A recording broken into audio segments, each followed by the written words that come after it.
കുറച്ച് ദിവസങ്ങൾക്ക് മുൻപാണ് ACCയുടെ സംഘടനാ ജനറൽ സെക്രട്ടറി ആയിട്ടുള്ള ശ്രീ KC വേണുഗോപാൽ ചോദിച്ചത് കേരളം ഭരിക്കുന്നത് BJP ആണോ എന്നുള്ളത്. അതിനുശേഷം ഇങ്ങോട്ട് VD സതീശൻ അധികാരത്തിൽ വന്നതിന് ശേഷം ഇങ്ങോട്ട് ഓരോ നിമിഷവും അദ്ദേഹം പ്രഖ്യാപിച്ചുകൊണ്ടിരിക്കുകയാണ് കേരളം ഭരിക്കുന്നത് കോൺഗ്രസ് അല്ല BJP ആണ്. കഴിഞ്ഞ ദിവസം UDFന്റെ കൺവീനർ ഉൾപ്പെടെ BJPയുടെ സ്പോക്സ് പേഴ്സണായി അവിടെ പറയുന്നു കേരളത്തിൽ UDF PM ശ്രീ നടപ്പിലാക്കും. അതുമായി ബന്ധപ്പെട്ടുകൊണ്ടുള്ള സ്കൂളുകളുടെ ലിസ്റ്റ് അവിടെ കൊടുക്കും, കേന്ദ്ര ഗവൺമെന്റുമായി കൊടുക്കുമെന്നുള്ളത്. PM ശ്രീ എന്നത് RSSന്റെ പൊളിറ്റിക്കൽ അജണ്ട എന്ന് പറഞ്ഞ വ്യക്തി VD സതീശനാണ്. ഇന്ന് ആ വ്യക്തിയുടെ സർക്കാരാണ് RSSന്റെ പൊളിറ്റിക്കൽ അജണ്ട കേരളത്തിലെ വിദ്യാഭ്യാസ മേഖലയിലേക്ക് അടിച്ചേൽപ്പിക്കാൻ ശ്രമിച്ചുകൊണ്ടേയിരിക്കുന്നത്. ഇത്തവണ ഈ നുണകളുടെ ചീട്ടുകൊട്ടാരത്തിലാണ് UDF അധികാരത്തിൽ വന്നത്. ഇന്ന് ആ ചീട്ടുകൊട്ടാരം തകർന്നുകൊണ്ടേയിരിക്കുകയാണ്. ആ VD സതീശന്റെ നുണകൾ, ഇന്നത്തെ കേരളത്തിന്റെ മുഖ്യമന്ത്രി ശ്രീ VD സതീശന്റെ നുണകൾ ഇന്ന് UDFയിലെ MPമാർ തന്നെ പൊളിച്ചുകൊണ്ടിരിക്കുകയാണ്. ജബി മേത്തർ പൊളിച്ചു, ശ്രീ അബ്ദുൽ വഹാബ് MP പൊളിച്ചു.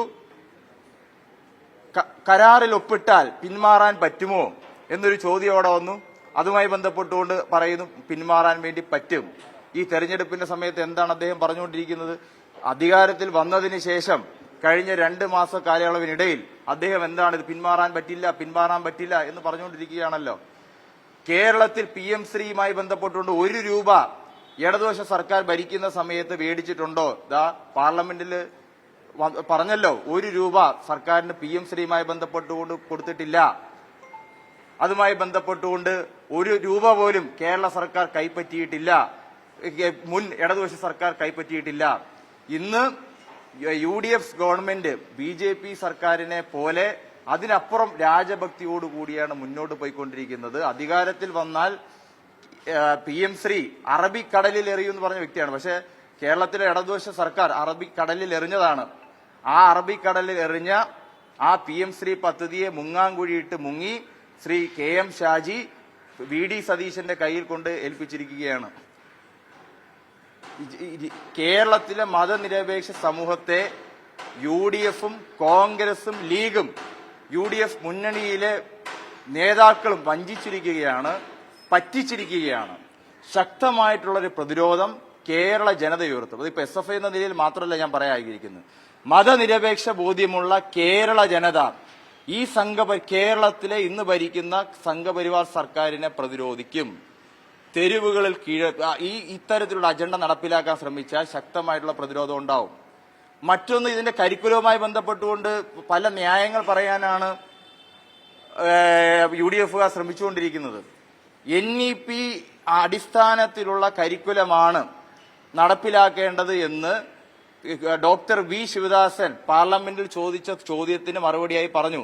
ഈ PM ശ്രീ പദ്ധതി നടപ്പിലാക്കിയാൽ സംസ്ഥാനങ്ങൾ ഇതുമായി ബന്ധപ്പെട്ടുകൊണ്ട് പഠിപ്പിക്കുക. അതോടൊപ്പം തന്നെ NEP 2020 കരിക്കുലവുമായി ബന്ധപ്പെട്ടുകൊണ്ട് അവർ പറയുന്ന കാര്യം, അതായത് ഇപ്പൊ ഞങ്ങൾക്ക് അതിനകത്ത് ചില വിഷയങ്ങളുമായി ബന്ധപ്പെട്ടുകൊണ്ട് ഇപ്പോ NCERT പാഠപുസ്തകം CBSE പാഠപുസ്തകവുമായി ബന്ധപ്പെട്ടുകൊണ്ട് നമ്മൾ കണ്ടതാണ്. RSSുമായി ബന്ധപ്പെട്ടുകൊണ്ട് വർഗീയ കലാപങ്ങളെല്ലാം പാഠപുസ്തകത്തിൽ നിന്ന് മാറ്റി. അതോടൊപ്പം തന്നെ RSSന്റെ ഗാന്ധി വധവുമായി ബന്ധപ്പെട്ടുള്ള വിഷയങ്ങൾ പാഠഭാഗങ്ങൾ പുസ്തകത്തിൽ മാറ്റി. മതനിരപേക്ഷത എന്ന വാക്ക് മാറ്റുന്നു. ഇന്ത്യൻ ഭരണഘടനയുമായി ബന്ധപ്പെട്ടുള്ള ഭാഗങ്ങൾ മാറ്റുന്നു. സോഷ്യലിസവുമായി ബന്ധപ്പെട്ടുള്ള ഭാഗങ്ങൾ മാറ്റുന്നു. അപ്പൊ ആ നിലയിലുള്ള ഭാഗങ്ങൾ മാറ്റി ഇപ്പോ VD സതീശൻ ഇനി പഠിപ്പിക്കാൻ വേണ്ടി പോവാണ്. VD സതീശന്റെ സർക്കാർ കേരളത്തിൽ പഠിപ്പിക്കാൻ വേണ്ടി പോവാണ്. ഇന്ദിരാഗാന്ധി നടപ്പിലാക്കിയ അടിയന്തരാവസ്ഥയുടെ കിരാത ദിവസങ്ങൾ കൂടി. അപ്പോ ഇതിനകത്തൊരു പ്രശ്നം, മഹാത്മാഗാന്ധി ഘാതകന്റെ പേര് അവിടെ ഈ മതനിരപേക്ഷത എന്നുള്ള ഒരു പാഠഭാഗം കേരളത്തിലെ പാഠപുസ്തകങ്ങളിൽ ഇത് നടപ്പിലാക്കിയ ശേഷം കാണില്ല. ആ സമയത്ത് തന്നെ കേരളത്തിലെ കോൺഗ്രസിന്റെ സർക്കാർ തന്നെ അടിയന്തരാവസ്ഥയുടെ കിരാത നയങ്ങൾ നടപ്പിലാക്കാൻ ആ പാഠഭാഗങ്ങൾ ഉൾപ്പെടുത്താൻ വേണ്ടി പോകണം. ഞങ്ങളുടെ അഭിപ്രായം ഇത് രണ്ടും പഠിപ്പിക്കണമെന്നാണ് കേട്ടോ. അടിയന്തരാവസ്ഥയുടെ കിരാത ദിനങ്ങളും പഠിപ്പിക്കണം, RSS സംഘപരിവാർ നടത്തിയ വർഗീയ കലാപങ്ങളും വിദ്യാർത്ഥികൾ അറിഞ്ഞിരിക്കണം. കാരണം അത് പ്രതിരോധമാണല്ലോ. ഇങ്ങനെ ആ നിലയിൽ രാജ്യത്തെ വിഭജിക്കാൻ ശ്രമിച്ച രാജ്യത്ത് ഇരുട്ടിലേക്ക് നയിക്കാൻ ശ്രമിച്ച സംവിധാനങ്ങൾക്കെതിരെ ജനങ്ങൾ ഉയർത്തിയ പ്രതിരോധം വിദ്യാർത്ഥികൾ പഠിക്കണം. പക്ഷേ ഇവിടെയും RSSന്റെ അജണ്ടയാണ് VD സതീശൻ ഈ കരിക്കുലത്തിലൂടെ നടപ്പിലാക്കാൻ ശ്രമിക്കാൻ വേണ്ടി പോകുന്നത് എന്നുള്ള യാതൊരു തർക്കവുമില്ല. മറ്റൊന്ന് PM ശ്രീ സ്കൂളുമായി ബന്ധപ്പെട്ടുകൊണ്ട് ഉള്ള വിഷയങ്ങളാണ്. രാജ്യത്ത് PM ശ്രീ നടപ്പിലാക്കിയ സ്കൂളുകളുടെ സ്ഥിതി നമ്മൾ പരിശോധിക്കേണ്ടത് തന്നെയാണ്. കഴിഞ്ഞ ദിവസം നമ്മൾ സോഷ്യൽ മീഡിയയിൽ വിവിധ മാധ്യമങ്ങൾ, കേരളത്തിൽ ഉൾപ്പെടെ മാധ്യമങ്ങൾ അത് ശ്രദ്ധയിൽപ്പെടുത്തിയതാണ്. രാജസ്ഥാനിൽ PM ശ്രീ നടപ്പിലാക്കിയ സ്കൂളുകളിൽ ഒരു വിദ്യാർത്ഥിനികളാണ് 100-200 വിദ്യാർത്ഥിനികൾ. ആ സ്കൂളിൽ അധ്യാപകരില്ല, മതിയായ ടോയ്ലറ്റ് ഫെസിലിറ്റീസ് ഇല്ല, ലാബ് ഫെസിലിറ്റീസ് ഇല്ല. 1ാം ക്ലാസ് മുതൽ 6ാം ക്ലാസ് വരെ പഠിക്കുന്ന ഒരേ അധ്യാപകർ. ഹിസ്റ്ററി പഠിപ്പിക്കുന്നത്, മാത്സ് പഠിപ്പിക്കുന്നത്, ഫിസിക്സ് പഠിപ്പിക്കുന്നത്, കെമിസ്ട്രി പഠിപ്പിക്കുന്നത്, ഇതെല്ലാം ഒരേ അധ്യാപകർ. അപ്പൊ ഈ PM ശ്രീ നടപ്പിലാക്കിയ സ്കൂളുകളുടെ സ്ഥിതിയും കൂടെ നമ്മൾ പരിശോധിക്കപ്പെടേണ്ടതാണ്. ഈ PM ശ്രീ പദ്ധതി കേരളത്തിൽ നടപ്പിലാക്കുന്നത് വഴി സംഘപരിവാറിന്റെ ഏജന്റായി, സംഘപരിവാറിന്റെ വിധേയനായി, സംഘപരിവാറിന്റെ അജണ്ട നടപ്പിലാക്കുന്ന സർക്കാരായി കേരള സർക്കാർ മാറിയിരിക്കുകയാണ്. ശക്തമായിട്ടുള്ളൊരു പ്രതിരോധം കേരളത്തിന്റെ മതനിരപേക്ഷ ജനത ഉയർത്തും. SFI ആദ്യഘട്ടം മുതൽ തന്നെ ഈ അജണ്ട നടപ്പിലാക്കാൻ, സംഘപരിവാറിന്റെ അജണ്ട നടപ്പിലാക്കാനാണ് ഈ സംവിധാനം വഴി നടപ്പിലാക്കാൻ ശ്രമിക്കുന്നതെങ്കിൽ ആദ്യഘട്ടം മുതൽ അതിനെ പ്രതിരോധിച്ചതാണ് SFI എന്നുള്ളതാണ് സൂചിപ്പിക്കാനുള്ളത്. രാജസ്ഥാനിൽ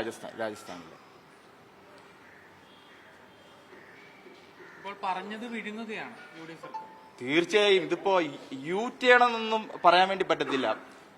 നിന്ന നിപ്പില് ഒറ്റ തിരിയലാണ്. ഇപ്പൊ U-turn എന്ന് പറഞ്ഞാൽ കുറച്ച് സമയം എടുക്കുമല്ലോ. അപ്പൊ അതിനപ്പുറത്തേക്കുള്ള തിരിയലാണ് ഇവിടെ നടത്തിയിരിക്കുന്നത്. അതായത് നുണകളാണ് UDF സർക്കാരിനെ, നുണകളുടെ പ്രൊപ്പഗണ്ടകൾ ആ നിലയിലാണ് അധികാരത്തിലേക്ക് വന്നത്. കേരളത്തിലെ ജനതയെ UDF വഞ്ചിച്ചിരിക്കുകയാണ്, കോൺഗ്രസ് വഞ്ചിച്ചിരിക്കുകയാണ്. ഇപ്പോ നമ്മൾ മനസ്സിലാക്കണം മറ്റൊന്ന് കാര്യം, ഈ ദേശീയ വിദ്യാഭ്യാസ നയം ആദ്യം നടപ്പിലാക്കിയ സംസ്ഥാനം ഏതാ? അതിനകത്ത് ഏറ്റവും പ്രധാന പങ്ക് കോൺഗ്രസ് ഭരിക്കുന്ന കാലഘട്ടത്തിൽ തന്നെ രാജസ്ഥാനിൽ നടപ്പിലാക്കിയതാണ്. കോൺഗ്രസ് ഭരിക്കുന്ന മുഴുവൻ സംസ്ഥാനങ്ങളിലും ഈ PM ശ്രീ പദ്ധതി നടപ്പിലാക്കിയതാണ്.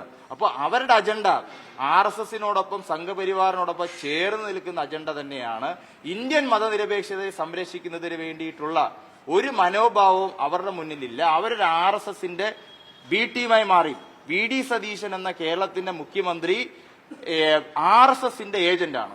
അത് ഇന്നിപ്പോ കേരളത്തിലെ ഞങ്ങൾ അഭിപ്രായപ്പെടുന്നില്ല, കേരളത്തിലെ ജനതയാകെ അഭിപ്രായപ്പെടുന്നു. കേരള ജനത ഒറ്റക്കെട്ടായി സമരത്തിൽ വരണമെന്നാണ് ഞങ്ങൾ ആഗ്രഹിക്കുന്നത്. പല വിവരങ്ങളും പുറത്തു വരുന്നത് UDF MPമാർ ഒരുപക്ഷെ LDFനെയോ CPMനെയോ വെട്ടിലാക്കാൻ വേണ്ടി കൊടുത്ത ചോദ്യങ്ങൾക്ക് മറുപടിയായിട്ടാണ്. അതുകൊണ്ട് ഇതിന്റെ ആദ്യഘട്ടം മുതൽ തന്നെ ഇടതുപക്ഷം ക്രിസ്റ്റൽ ക്ലിയറായി അതിനകത്ത് പറഞ്ഞു. പക്ഷേ അവിടെ നുണകൾ കൊണ്ട് അതിനെ തെറ്റിദ്ധരിപ്പിക്കാനാണ് UDFന്റെ നേതാക്കന്മാർ തെരഞ്ഞെടുപ്പ് സമയത്ത് നടത്തിക്കൊണ്ടിരിക്കുന്നത്. പക്ഷേ ഇത്തവണ പണി, സതീശന്റെ നുണകൾ ഇത്തവണ പൊളിച്ചത് UDFകാരാണ്. അതിന്റെ ക്രെഡിറ്റ് ഇപ്പൊ ഇടതുപക്ഷം ആദ്യം തൊട്ട് തന്നെ പറയുന്നുണ്ട്. പക്ഷെ ഇത്തവണ അവരാണ് പണി കൊടുത്തത്. അതിന് ബോധപൂർവമാണോ, അറിഞ്ഞുകൊണ്ടാണോ, അറിയാതെയാണോ എന്ന് നമ്മൾ പരിശോധിക്കണം. കാരണം ഇങ്ങനൊരു സംഘപരിവാർ വിധേയത്വമായിട്ട് പോയി കഴിഞ്ഞാല് ചിലപ്പോൾ ഇതിനകത്ത് മതനിരപേക്ഷ ബോധ്യമുള്ള കോൺഗ്രസ്സുകാർ കാണും, മുസ്ലിം ലീഗുകാർ കാണും, മറ്റ് ഇടതുപക്ഷ ചിന്താഗതിയുള്ളവരെ, പുരോഗമന ചിന്താഗതിയുള്ളവരൊക്കെ കാണും. അപ്പൊ അവര് കൊടുത്ത പണിയാണോ എന്നും കൂടെ ഇങ്ങനെ ഒരു BJPക്കാരൻ, ഒരു RSSകാരൻ കേരളത്തിന്റെ മുഖ്യമന്ത്രി ആവണം. ഇപ്പോ കോൺഗ്രസിന്റെ ഭാഗമായി ജയിച്ച ഒരാള് ഇപ്പൊ RSSന്റെ മുഖ്യമന്ത്രിയെ പോലെ പ്രവർത്തിച്ചുകൊണ്ടിരിക്കുകയാണ്. അപ്പൊ അതിനകത്തുള്ള ചില ഈ മതനിരപേക്ഷ ബോധ്യമുള്ള കേരളത്തെ ഇങ്ങനെ വർഗീയവൽക്കരിക്കാൻ വേണ്ടി വിട്ടുകൂടാ എന്ന ആഗ്രഹമുള്ളവർക്കും കൂടെ ചിലപ്പം കൊണ്ടായിരിക്കും. അത് കൊടുത്ത പണിയാണോ എന്നുള്ളതും കൂടെ നമ്മൾ നോക്കണമെന്നുള്ളതാണ്. ഒരു കാര്യം കൂടി, ഇത് ആദ്യം 2025 ഒക്ടോബർ 23 ഒപ്പിട്ട് ധാരണാപത്രം ഒപ്പിട്ടത് നിങ്ങളുടെ മന്ത്രിസഭയിൽ BNP. അന്ന് താങ്കളുടെ SFIന്റെ നിലപാട് എന്തായിരുന്നു ഈ ധാരണാപത്രത്തിൽ? ആ ഘട്ടത്തിൽ തന്നെ ഞങ്ങൾ പറഞ്ഞതാണ്, ഒരു കേന്ദ്രാവിഷ്കൃത പദ്ധതിക്കും ഞങ്ങളെതിരല്ല. അത് വിദ്യാർത്ഥികൾക്ക് അവകാശപ്പെട്ട പണമാണ്.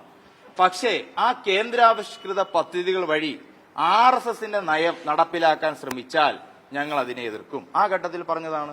ഞങ്ങൾ ആ ഘട്ടത്തിൽ തന്നെ ആശങ്ക പറഞ്ഞതാണ്. ഈ RSSന്റെ പദ്ധതി RSSുമായി ബന്ധപ്പെട്ടുള്ള നയങ്ങൾ ഇതുവഴി നടപ്പിലാക്കാനുള്ള ശ്രമം അവർ നടത്തിയാൽ, ആ ശ്രമം ഉണ്ടായാൽ അതിനെ എതിർക്കും. ആ ഘട്ടത്തിൽ ആശങ്ക ഗവൺമെന്റ് കേട്ടു, ബഹുമാനപ്പെട്ട വിദ്യാഭ്യാസ വകുപ്പ് മന്ത്രി കേട്ടു. ആ ഘട്ടത്തിലുള്ള V ശിവൻകുട്ടി അതിനകത്ത് ക്രിസ്റ്റൽ ക്ലിയറായി റെസ്പോണ്ട് ചെയ്തു. ആ നിലയിൽ അതിന്റെ ഭാഗമായിട്ടാണല്ലോ കേരളത്തിൽ ഏതെങ്കിലും ഒരു സ്കൂളുകളിൽ ഈ പദ്ധതിയുമായി ബന്ധപ്പെട്ട് ഒരു പൈസ മേടിച്ചു. ഇതിന്റെ നയം ഏതെങ്കിലും നിലയിൽ നടപ്പിലാക്കിയോ ഇടതുവശം ഭരിക്കുന്ന സമയത്ത്? പക്ഷേ UDF വന്നപ്പോൾ ആദ്യ ദിനം തൊട്ട് RSSന്റെ തീരുമാനം എന്താണോ അതിപ്പോ സ്കൂൾ PM ശ്രീ മാത്രമേ ബന്ധപ്പെട്ടു. സർവകലാശാല നിങ്ങൾ നോക്ക്, ആദ്യം വന്ന വൈസ് ചാൻസലർ നിയമനവുമായി ബന്ധപ്പെട്ടുകൊണ്ട് നോക്ക്. താൽക്കാലിക BC ആണെങ്കിൽ പോലും BJP ആ സംഘപരിവാർ നേതാവിനെ അവിടെ വെക്കുന്നു MG സർവകലാശാലയിൽ. അക്കാഡമിക് കൗൺസിലിൽ 30-ൽ 19 RSSന്റെ നോമിനികൾ വരുന്നു. അങ്ങനെ കേരളത്തിലെ ഉന്നത വിദ്യാഭ്യാസ മേഖല ഉൾപ്പെടെ RSSന് മുന്നിൽ അടിയറ പറഞ്ഞിരിക്കുകയാണ്. അതുകൊണ്ടാണ് ഇതിപ്പോ ഇടതുവശോ SFI ഉയർത്തുന്ന സംശയം മാത്രമല്ല, ഇന്ന് കേരളത്തിലെ ജനതയാകെ ഇന്ന് കേരളം ഭരിക്കുന്നത് BJP ആണോ അതോ കോൺഗ്രസ് ആണോ എന്ന സംശയത്തിലാണ്. ഒരു നൂലിന്റെ ഒരു വ്യത്യാസം പോലും ഇല്ല, ഇവർ തമ്മിൽ തിരിച്ചറിയാൻ വേണ്ടി പറ്റുന്നില്ല, ഒരു വ്യത്യാസമില്ല. ആ നിലയിലാണ് മുന്നോട്ട് പോയിക്കൊണ്ടിരിക്കുന്നത്. ഇപ്പൊ ഞങ്ങൾ ആഗ്രഹിക്കുന്നത് ഇതുമായി ബന്ധപ്പെട്ടുകൊണ്ട് SFI സമരരംഗത്തേക്ക് ഇപ്പൊ SFIയുടെ സംസ്ഥാന ഭാരവാഹികൾ ഉൾപ്പെടെ മാധ്യമങ്ങളെ കണ്ടുവെന്നാണ് ഞാൻ അറിയുന്നത്. SFI ശക്തമായി സമരരംഗത്തിലുണ്ടാവും. MSFകാരനും KSUകാരനും മതനിരപേക്ഷ ബോധമുള്ള കോൺഗ്രസുകാരനും ഈ സമരത്തോടൊപ്പം ചേരാം.